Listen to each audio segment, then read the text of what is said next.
the Los Angeles Rams taking on the Houston Texans in LA. This is your Week 1 2025 prediction and preview video. Hit the subscribe button if you're new. Also hit the like button. Let's start off with the home team, the LA Rams. The Rams were the only team last year in the postseason that gave the Philadelphia Eagles a true run for their money. When the Eagles went against the Green Bay Packers, they ran them over in the postseason. The same with the Washington Commanders and obviously with Kansas City in the Super Bowl. And part of the reason why the Rams were such a tough matchup was because of the matchups they have on their roster. They can beat you at every single level of the field, underneath, mid routes, and going deep. You move on from Cooper Kupp, you bring in Davante Adams. Do not let the ages of Matthew Stafford and Davante Adams fool you. They're not regressing. They are still phenomenal players at their position. And it's great for Sean McVay to have a signal caller like Matthew Stafford go against a great defense like this in the Houston Texans. Because when you look at the Houston Texans on paper, and even based off of last season, they're one of the best defensive teams in football. Their secondary is phenomenal. Their front seven is also amazing with Will Anderson and Danielle Hunter, so you can't sleep on them. But at the same time, you have some favorable matchups on the outside. You're going to trust Puka Nacua no matter what, because Matthew Stafford has that relationship with him. You can test out the safeties with the Houston Texans, and I understand what a lot of Texan fans may say. Well, we brought in C.J. Gardner-Johnson. That's true. Right now, he's questionable for this game. If he's not able to play, test out those safeties over and over again. And even if he is able to play, the one thing that Sean McVay is great at doing is going out there, using motion and leverage to his advantage. Andy Reid did the same thing last year. And I understand every single year is different. But when you look at the way that the Houston Texans are set up, you'd rather go out there and test out those safeties and those linebackers than test out those cornerbacks.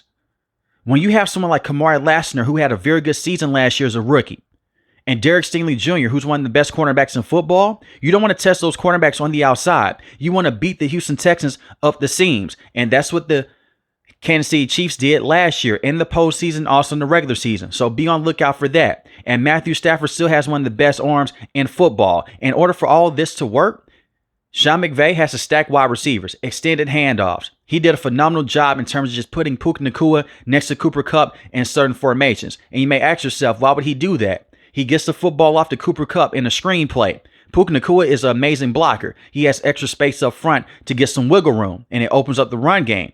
I can see it right now. He may stack Puka Nacua with Davante Adams. It may be a screen to Davante Adams. There goes Puka Nacua out, blocking for him. Certain situations like that. Davante Adams is still one of the best route runners in the game. But the one thing with Sean McVay, and this is even dating back to his time early on with Jared Goff, and the same with Todd Gurley. What did he base his offense off of? Running the football, creating leverage. When you have a team like the Houston Texans, they love to pin their ears back. They may miss some gap responsibilities. If they do, find those creases and give Kyren Williams the football. Kyren Williams is an underrated running back, and they just gave him a contract extension this offseason. He had the 7th most rushing yards in the NFL last year, and he had 14 rushing touchdowns on top of that, and you have Blake Corum. The one thing with Kyren Williams is ball security. But we know the impact that he has with the Los Angeles Rams. We go back to a few years ago when he missed time with an ankle injury. The offense did not look the same. As soon as he came back, they were a top 10 offense again. Do not forget about the run game here. Get the football out quick and throw a bunch of passes behind the line of scrimmage to negate some of that pressure from Will Anderson, and the same with Danielle Hunter, because they're going to be hunting for Matthew Stafford. And there's one more thing that I want to bring up about Stafford. Matthew Stafford is still a phenomenal quarterback. He was dealing with a back injury this offseason. He missed some time in training camp.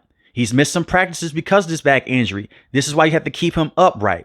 Now, Matthew Stafford in the past, he's played with a lot of injuries with the Rams and the same with the Lions.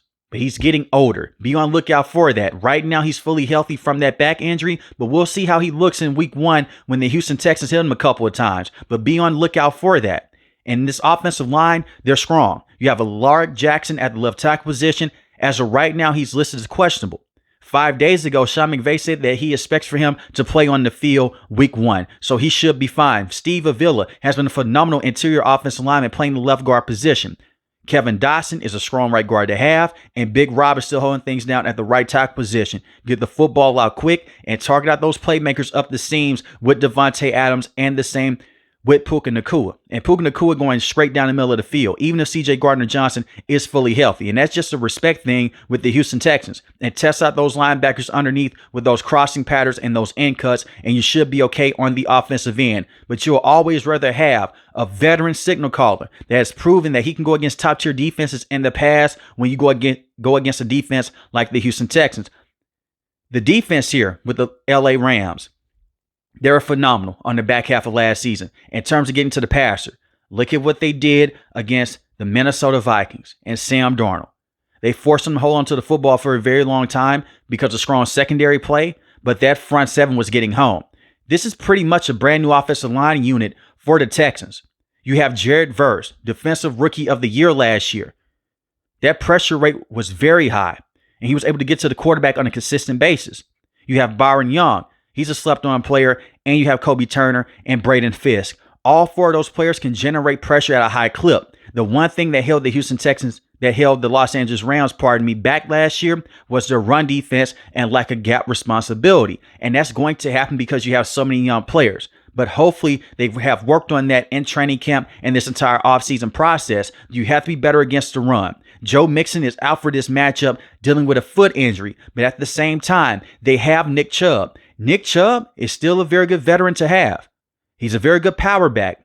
He can get you 4 to 5 yards at a time. So if you're not careful, Nick Chubb can take over this game. But it starts up front with stopping the run, really just containing the run and putting that pressure on CJ. CJ has been sacked 52 times based off of last season. That was the second most in the NFL. Within the last 2 years of his career, first 2 years, honestly, he's been one of the most sacked and one of the most pressured quarterbacks at this level. Put that pressure on him with this young defensive line that you have. And pay attention to the run game. Bobby Brown is no longer here. He's now part of the Carolina Panthers. He was not an amazing defensive lineman, but he was very solid against the run. They may miss him later on in this matchup.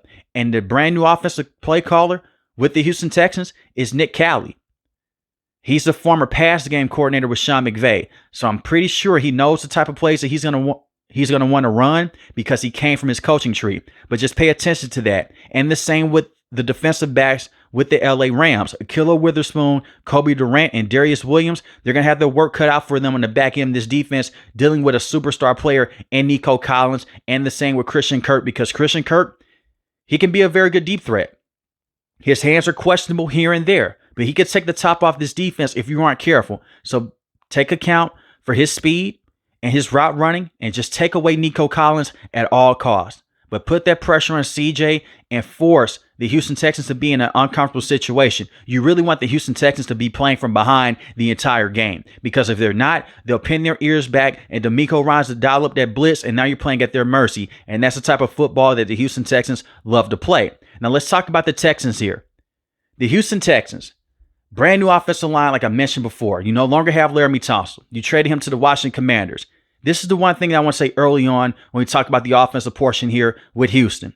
You cannot have offensive penalties early on in this matchup. It was so many false start penalties last year by the offensive line. A lot of that was on Laramie Tunsil last year, and he was still their best offensive lineman. But they need to play as a unit and get their communication down. It has been so many times in the past, dating back to CJ's rookie year, they'll get a huge play, it gets wiped away because of a bad penalty. That can't happen in this matchup. Ariante Irsay, who you drafted in the second round, he's your starting right tackle right now. Titus Howard at the right guard position. Lincoln Thomas in the left guard position, and Cam Robinson at the left tackle position. On paper, it's a stronger offensive line than what they've had over the last 2 years. But at the same time, it's so many different moving parts going against this young, ferocious defensive front seven of the Los Angeles Rams. And usually it takes time for offensive linemen to gel together. They don't have time for this. They need the offensive line to establish the line of scrimmage as soon as possible and get the football out quick if you are CJ. CJ is not known for holding on to the football for a very long time, but Bobby Slowick in the past would call a lot of deep shots down the field. Therefore, CJ would have to hold on to the football for a very long time. You're putting your quarterback in a bad situation. Your brand new offensive play caller and Coach Nick, he's emphasized this over and over again. He wants a bunch of quick passes, then he wants the defenses to come up, and he gets basically take those deep shots down the field to Nico Collins. I'm not saying go out there and play conservative the entire time. That's not going to work into your favor.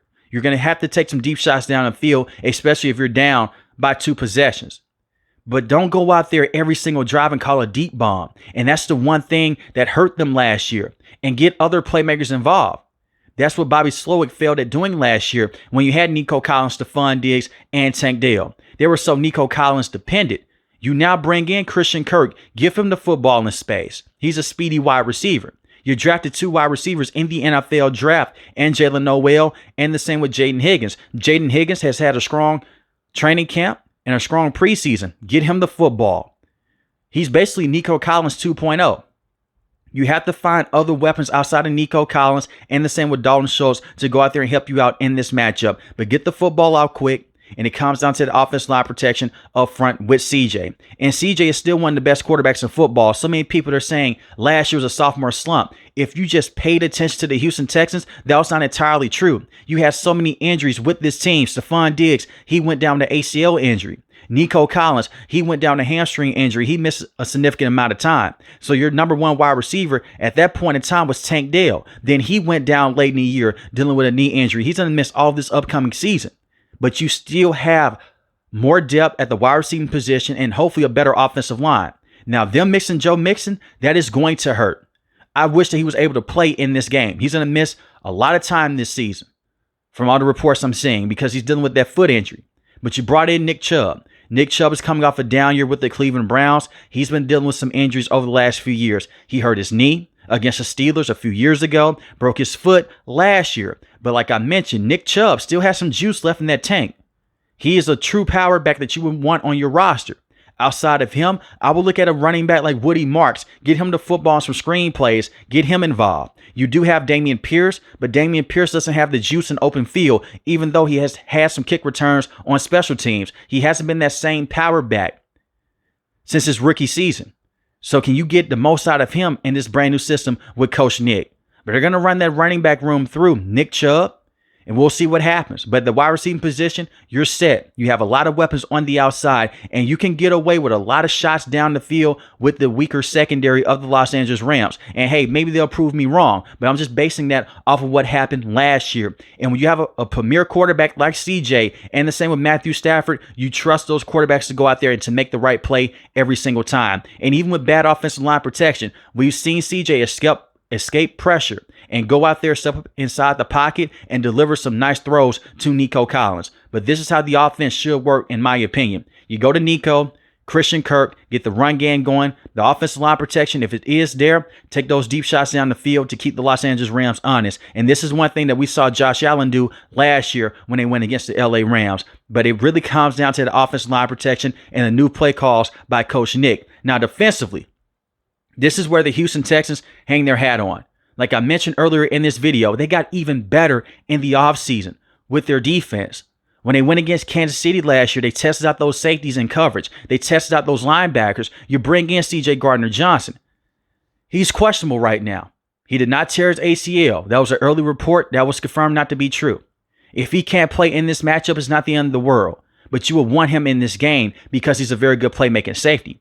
Outside of him, you do have Kalen Bullock. Kalen Bullock last year was a very good safety for the Houston Texans. You finally found that number 2 cornerback in Kamari Lassiter, and you had Jalen Petrie holding things down at the nickel cornerback position. And like I mentioned, Derek Stingley Jr., one of the best cornerbacks in the game. Press man coverage could really help you out in this matchup, but I am concerned if you run a lot of press man coverage. Due to the simple fact that Puka Nacua is such an amazing wide receiver in separation, and the same with Devontae Adams. But if you trust your secondary to go out there and do a hit job on those wide receivers, go through it. The front 7 should be able to put enough pressure on Matthew Stafford and make him uncomfortable, and the same with Kyren Williams. The one thing that I loved about the Houston Texans defense, other than the fact that they could get to the passer on a consistent basis with their 2 bookend edge rushers, they did a phenomenal job at taking the football away. Forced turnovers on Kyren Williams, and the same with Matthew Stafford. The Rams had that game in their hands against the Eagles in the playoffs, but it came down to fumbles by Kyren Williams, and the same with Matthew Stafford. Get busy on the defensive end and take that football away. And this is a similar Houston Texans defense with what they did last year. Jared Goff had so many interceptions in that game, and you still lost that matchup. The offense has to wake up here. I'm not concerned about the defense for the Houston Texans with names like Will Anderson, Danielle Hunter, Azeez Al-Shaair, and Henry. They're going to hold things down in that front seven. But this is going to be a very good matchup. I don't see either team going out there and scoring a whole bunch of points. These are two strong defenses with two strong front sevens.